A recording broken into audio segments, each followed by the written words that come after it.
அடிக்கிற மழைக்கு காரமாக மூக்கில் தண்ணி சொட்ட சொட்ட நான் செய்கிற மாதிரி இந்த நண்டு கிரேவியை என்னோட ஸ்டைலில் செஞ்சு பாருங்க. அப்புறம் சொல்வீங்க சளி பறந்து போச்சா இல்லையான்னு. கடகடன்னு சொல்கிறேன், கிடுகிடுன்னு நோட் பண்ணி இப்போவே போய் நண்டு வாங்கிட்டு வந்துடலாம்.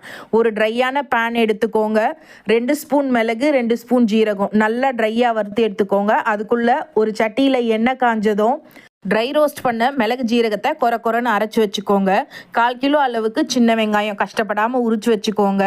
20 இல்லை 30 பல் பூண்டு கூட சின்ன பூண்டு உரிச்சு வச்சுக்கோங்க. 2 பச்சை மிளகாய். எண்ணெய் காஞ்ச உடனே அதில் 1 ஸ்பூன் அளவு சோம்பு, நல்ல கை நிறைய கருவேப்பிலை, சின்ன வெங்காயம், பச்சை மிளகாய், பூண்டு இது எல்லாத்தையும் நல்லா கொரன்னு இது போல் அரைச்சி அதையும் சேர்த்து நல்லா வதக்கிக்கோங்க. எல்லாம் நல்லா வதங்கி வந்த உடனே அது கூட ஒரு சின்ன அளவு தக்காளி, 2 ஸ்பூன் மிளகாய்த்தூள் சேர்த்து நல்லா வதங்கட்டோன்னு நல்ல கிரேவி கன்சிஸ்டன்சி வர வரைக்கும் வதக்குங்க. வதங்கின பிறகு நம்ம கட் பண்ணி சுத்தம் பண்ணி வச்சுருந்த நண்டை போட்டு நல்லா கலந்து விடுங்க. இனிமே தான் சீக்ரெட் இன்க்ரீடியண்ட்டே சேர்க்க போகிறோம். அந்த சீக்ரெட் இன்க்ரீடியண்ட் என்னன்றதை கடைசியில் சொல்கிறேன்.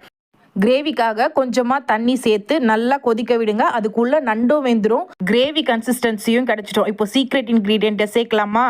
நண்டு கட் பண்ணும்போது குட்டி குட்டியாக காலெல்லாம் கட் பண்ணுவோம்ல, அந்த எல்லாம் கட் பண்ண காலையும் ஒரு மிக்சி ஜாரில் போட்டு நல்லா அரைச்சி அதோட ஜூஸை எடுத்து வச்சுக்கோங்க.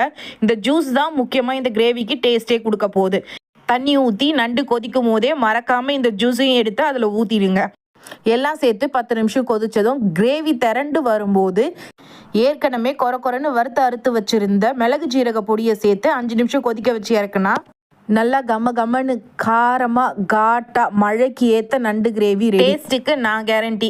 ஆக்க பொறுத்தவனுக்கு ஆற பொறுக்காதான். சமைக்கிற வரைக்கும் வீடியோ எடுத்த எனக்கு நண்டு கிரேவியை பார்த்த உடனே ஃபினிஷிங் எடுக்கிற வரைக்கும் பொறுமை இல்லைங்க. நமக்கு சோறு தான் முக்கியம்னு சாப்பிட போயிட்டேன். ஃபினிஷிங் எடுக்கலன்னு கோவப்பட்டு சப்ஸ்கிரைப் பண்ணாமல் போயிடாதீங்க. மறக்காமல் சப்ஸ்கிரைப் பண்ணிட்டு போங்க. நீங்களும் ட்ரை பண்ணி பார்த்துட்டு எப்படி இருந்ததுன்னு சொல்லுங்கள். இனி ஒரு வீடியோவில் சந்திக்கலாம்.